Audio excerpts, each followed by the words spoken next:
it was a 10-round fight for a belt. Anyways, um, yeah, I had the Canadian winning by 2 rounds. A lot of close rounds. Out of the 10 rounds, I had one, two, three, four, five, six, 7 rounds that I marked as close rounds. Um, 7 rounds that I marked as close rounds.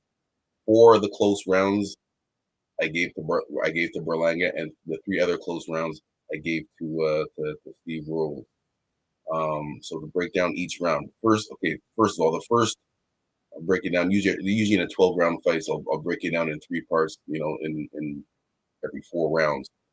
This is only 10, so the first 4 rounds it was tied at 2-2. First 2 rounds I gave to Steve Rule. The next 4 rounds after that, I had it 3-1. I'll explain myself just like I tell people: bring your scorecard and an explanation, not just not just your opinion. And then the last 2 rounds, I had last round for Berlanga. I mean, round 9 for Berlanga, and the final round for Steve Rolls. Now to get into the details, round 1, I just simply felt that Steve Rolls just simply outboxed him. It was clear that Berlanga was the one.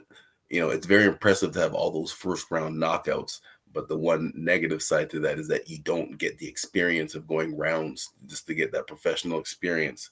It was pretty obvious that Berlanga was his main mission, was just to try to stop him. You can just see how much bigger he was at that super middleweight division. Like, he looked like he was way bigger than Rolls. Anyways, first round I had Rolls simply outbox him, and I didn't mark the first 2 rounds close, and I still gave him to Steve Rolls. Second round, I'm reading the notes that I had. All you got is 1 minute in between each round. Shout out to the Judge Pad Scorecard app. You can only get it on iPhones. It's great for comments. You can make your comments in between rounds. Second round, Berlanga just looking for the KO, not landing anything clean. Rules boxing.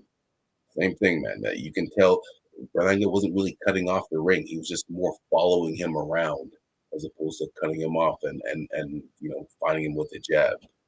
He was pretty obvious. Hmm? No, they're not here. Come say hi real quick. Um, round three, round three, round 3 and 4 are the first 2 rounds. Close the door. Close the door. Round 3 and 4 I marked as close rounds. My notes for round 3 was Berlanga landed more because he was jabbing more first. So round 3 was the first round I gave to Berlanga because he actually was boxing a little bit more, specifically with his jab. And it wasn't even that he was throwing more of them, but when he did land them, like, you could just see the powerful thud of that jab. So that's why I gave the third round to Berlanga. Fourth round, I also marked as a close round. My notes for the fourth round was only because Rolls won the last minute with jabs again, but Berlanga won the first 2 minutes looking more in control. So Berlanga, even though he still was it's a kind of a cross between cutting him off and just following him around, because he wasn't. If he would have cut him off a little bit better and used his jab more, it might have been different. But Berlanga controlled the first 2 rounds, but the last minute, the Canadians started coming back. But Berlanga controlled the first 2 rounds. So round 4 to Berlanga. Round 5 and 6 I marked as close rounds. Specifically round 5, notes for that, barely for Berlanga. Rolls landed a big right hand and boxed good. Berlanga making it obvious what he's trying to do. Again, your life is so much easier. A jab is not a punch you use. You take that one stool. No, boy, it's not here. Berlanga landed a big. Rolls landed a big right hand and boxed very good. Berlanga was just making it so obvious what the game plan was, which is his thing is his power, stopping guys, not going the distance. People say he goes the distance and they're not impressed anymore. But he was just making it too obvious what the game plan was. You gotta kind of switch it up for a bit. Round 6. So yeah, round 5 I gave to Berlanga. Round 6, and 7 I gave to Rolls, specifically round 6. So at this point, going into round 6, at the end of round 6 is a tie, 57-57. I marked round 6 as a close round. The notes for that one was Berlanga slowed down a bit. Rolls kept boxing, so the roles were reversed. The last round, Berlanga gave it to him a little bit more. This round here, he slowed down a little bit. Again, he's not used to going all these rounds. 80% of his career, the fights were done in the first round. So this is, this is probably only his second or third fight where the fight's actually gone the distance, even this late in the fight. So this is where experience doesn't really, he doesn't have that late round experience yet. So you could see it because it was a few times. I didn't read the notes. A few times in round, it was probably round 7. I didn't mark round 7 as a close round, clear for Rolls. One of the rounds, like Steve Rolls actually landed a nice combination, like made not just one time, it was a couple times he landed a couple of combinations that made Berlanga's head snap back. Like it was clear. It wasn't just like close, skimming punches. They were clearly landed by the Canadian. So round 7, I had it clear for Rolls. Oh yeah, I marked it down. Round 7, Berlanga's corner even said to him that he lost that round. They didn't say those exact words. What his coach Rozier said to him was, "You gave up that round." Instead of just blatantly saying you lost, which is what happened. He said you gave it up that round. He didn't want to discourage him too much. Going into round 8. I marked round 8 as a close round. Rolls landed way more jabs. I gave Steve Rolls round 8. Round 9, marked it as a close round. All the rest of the rounds, round 9 and 10, I marked as close rounds. Round 9, I gave it to Berlanga. I said barely for Berlanga. Rolls did exactly what you have to do versus a KO puncher.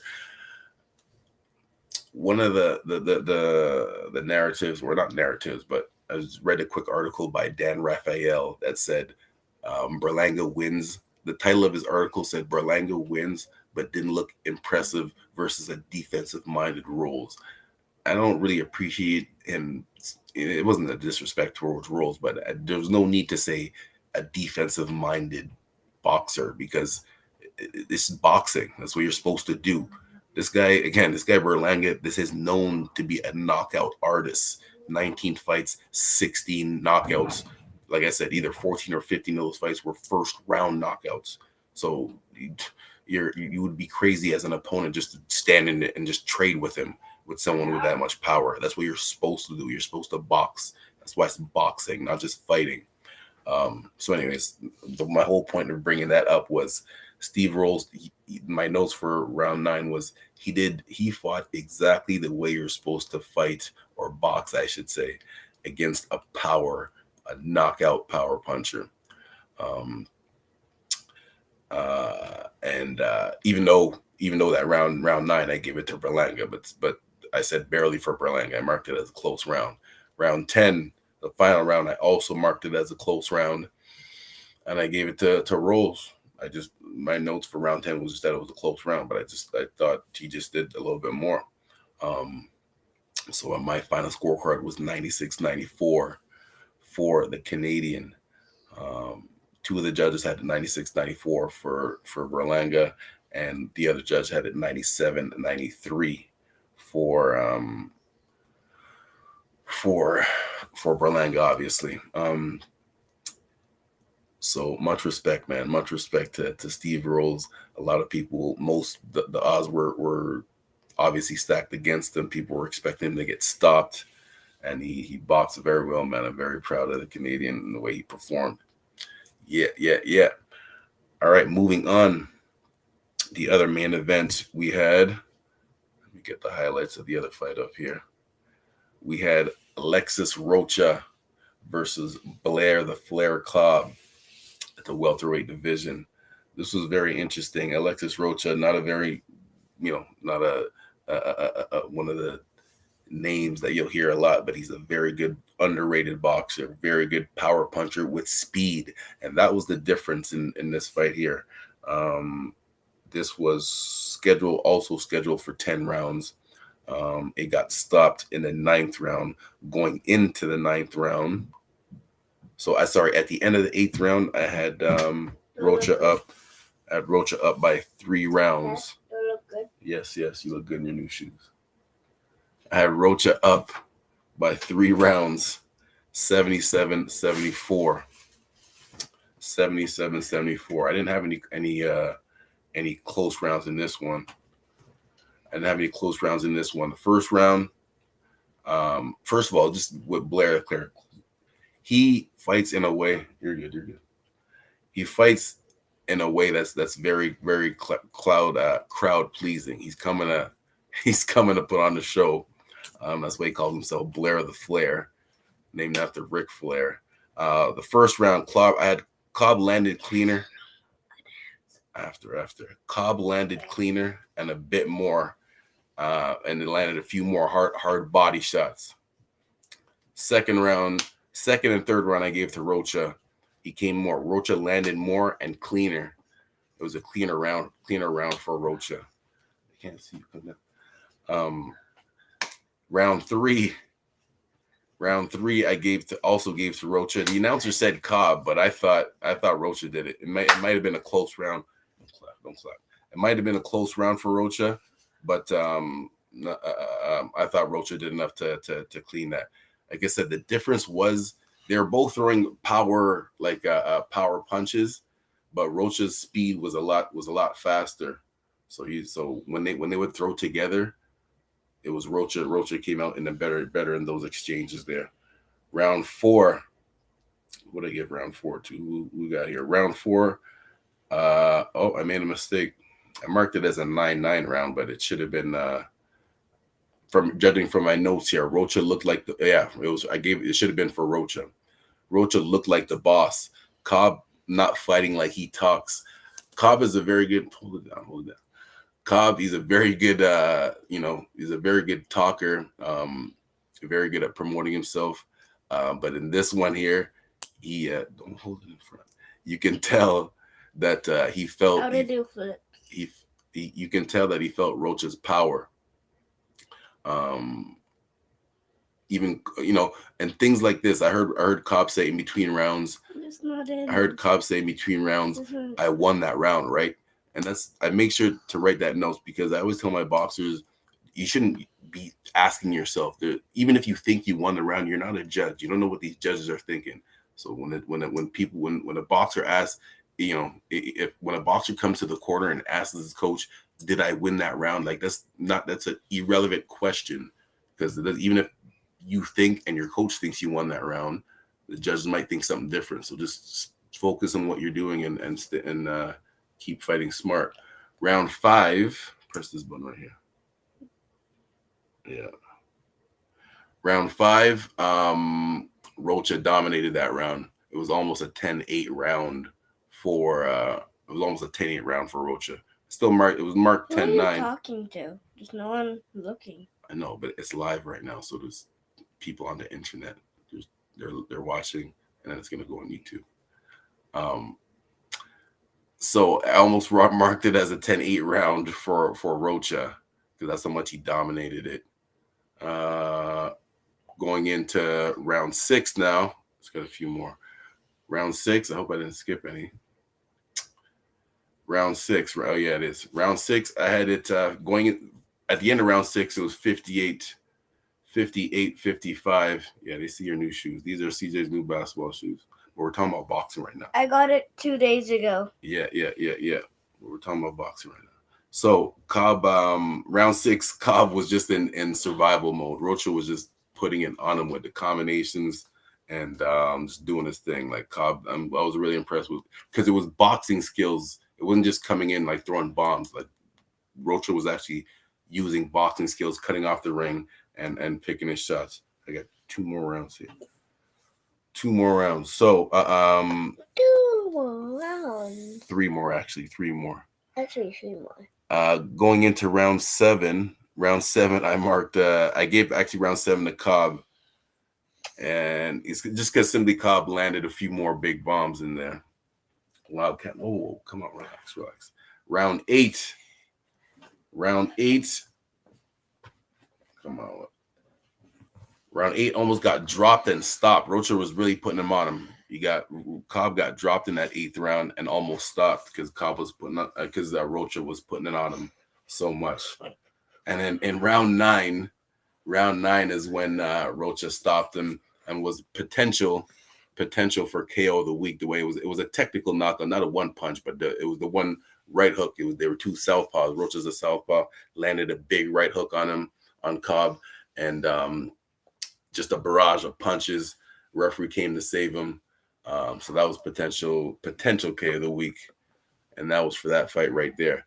The other one I just want to touch on real quick was this one right here. Bektar the Bully versus a guy that he should have beat anyway.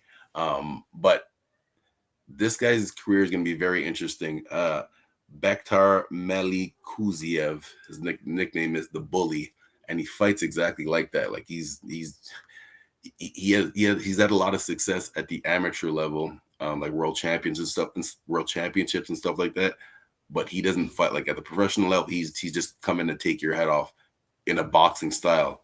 That's why they call him the Bully. He got upset. He was on the KO of the week a couple of months ago, being upset by Rosado, Gabe Rosado, a tough veteran. And but he's coming back, and he stopped this guy. This guy with a great body shot too. The guy was coming at him, and he let the Bully's a southpaw. He stepped back and threw a left to the body and dropped him, which is hard to do. And you have to have confidence and timing to be able to land that punch, because that's the face you make when you land a body shot like that. So back to Bully. Going to be interesting to see his career at light heavyweight or super middleweight. Yeah. All right, there you have it. That's the show for this week. And guys, before you leave, if you have Fortnite, download it right now because it's finally Chapter 3, Season 2. Yeah. But you have to wait, and if you don't get your V-Bucks, all right. restart it because I have to wait 3 hours. Okay. So to get back in. So like, share, subscribe, the Scorecard. Make sure you check out Knockout of the Week. Make sure to subscribe and hit that like button so you get notified whenever we upload a new video. Yes, exactly. All right. And give us a big thumbs up. Yes, big thumbs up. All right. Peace. Peace. See you guys next week.